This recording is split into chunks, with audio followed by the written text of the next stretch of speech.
या लोकशाहीचा पायवा आहे. लोकशाही सुदृढ करायची असेल तर स्थानिक स्वराज्य संस्थेच्या निवडणुकांमध्ये जास्तीत जास्त मतदान केलं पाहिजे. मी नेहमी असं म्हणतो की मतदान जो आहे हा केवळ अधिकार नाही आहे, ते आपलं कर्तव्य देखील आहे.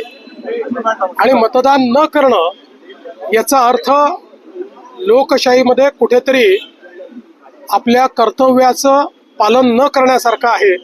आणि म्हणून मी मतदान केलेलं आहे आणि सर्वांना विनंती करतो, सगळ्यांनी मतदान करावं, भरघोस मतदान करावं.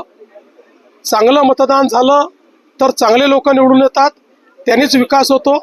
चांगली शहरं तयार करायची असतील तर महाराष्ट्रातल्या 29ही महानगरपालिकेतील सर्व जनतेला मी आव्हान करतो, मोठ्या प्रमाणात मतदान करा.